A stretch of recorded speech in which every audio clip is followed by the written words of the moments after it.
అస్సలాము అలైకుం, నమస్తే. అందరు బాగుండాలని నేను కోరుకుంటున్నాను. సేవ అంటే సామాన్యమైనది కాదు. సేవ అంటే చనిపోయి బతికేది, చనిపోయి మనము బతికి ఉండట్టు. సేవ అనేది ఎక్కడికి మనం వెళుతున్నా అక్కడ ఉపవాసం ఉండి వెళ్ళాలి, అక్కడ ప్రార్థన జరగాలి. ఒక్కొక్క టైము భోజనం కూడా ఉండదు, ఒక్కో టైము నీళ్లు తాగే టైం కూడా ఉండదు, భోజనం తినే టైం ఉండదు. సేవ అంటే సామాన్యమైనది కానే కాదు. వాళ్ళు ఎంతో ప్రేమిస్తారు. మనం సేవకులు వస్తున్నారని ఎంతో ఆహారం వండిస్తారు, మనకు పెట్టాలని ఆశగా ఉంటారు. కానీ మనకు ఒక్కోసారి టైం దొరకదు. అలాంటి స్థితులు కూడా ఉంటాయి. అక్కడ మనం ఎంతోసేపు వాళ్ళ కొరకు మనం ప్రార్థన చేయాలి, వాళ్ళు బాగుండాలని కోరుకోవాలి. ఏ కుటుంబమైనా, ఏ గ్రామమైనా, ఏ మండలమైనా, ఏ జిల్లా అయినా, ఏ విలేజ్లైనా, ఏ అడవి ప్రాంతమైనా అందరూ బాగుండాలి. ఈ జీవరాశులు కూడా మరి వాళ్ళకి ఆహారము పంచాలి, వాడికి నీరు కావాలి, సరిపోయినంత పంటకు సరిపోయినంత నీరు కావాలి. ఈ లోకంలో అందరికన్నా జీవరాశులు ఎక్కువగా ఉన్నాయి. మనుషుల కన్నా జీవరాశులు ఎన్నో జాతులు ఉన్నాయి, ఎన్నో రకాలు ఉన్నాయి. మనిషిదేముందండి, ఒక ఆడ మగే కదండి, ఒక స్త్రీ ఒక పురుషుడే.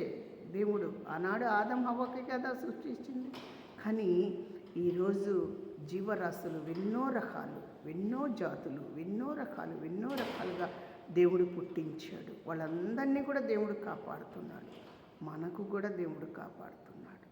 చాలామంది అనుకుంటారు సేవ అంటే చాలా హాయిగా ఉండొచ్చు, మరి సంతోషంగా ఉండొచ్చు అనుకుంటారు. కానీ వాళ్ళకి ఇబ్బందులు వచ్చినా, బాధలు వచ్చినా, వాన వచ్చినా, వరద వచ్చినా ఆ టయానికి ఎక్కడైతే టైం చెప్పారో ఆ టయానికి వెళ్ళిపోవాలి, అక్కడ సేవ చేయాలి.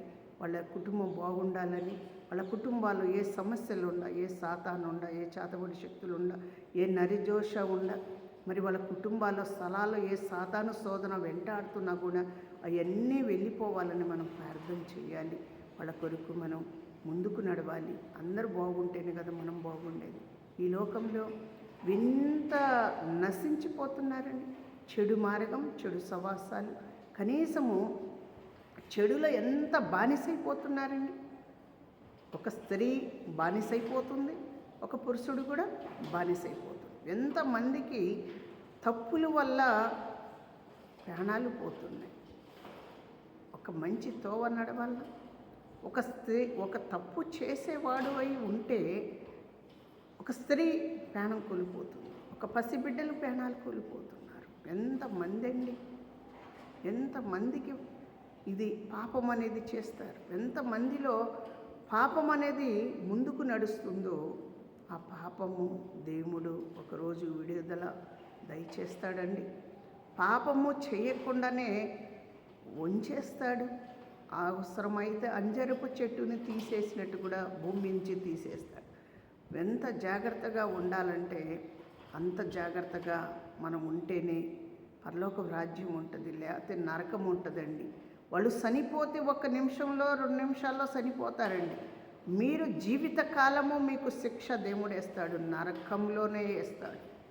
అందుకోసమే మంచి మార్గంలో నడవాలి, మంచి మనసుతో ఉండాలి, జీవించాలి. దేవుడు అంటున్నాడు, నువ్వు నా తోవలో నడిచిన వారువే అయితే నా వారసుడివి అంటున్నాడు. నా తోవలో నడిచిన దానివి అయితే నువ్వు నా వారసురాలివి అంటున్నాడు. మనం నడవగలుగుతున్నామా, మనం చెప్పగలుగుతున్నామా, మంచిగా ఉండగలుగుతున్నామా? అందుకోసమే మనం అందరి కొరకు ప్రార్థన చేయాలి. నా దేవా, నా రక్షకుడా, గొప్ప దేవుడు అయ్యా, మేలు చేయండి, ఆశీర్వదించండి. సమస్తం ఎరిగై ఉన్నారు, సమస్తంలో ఏ పాపమైతే ఉంటుందో తీసేయండి ప్రభువా. మంచి తోవలో నడిపించండి, మంచి మార్గంలో నడిపించండి.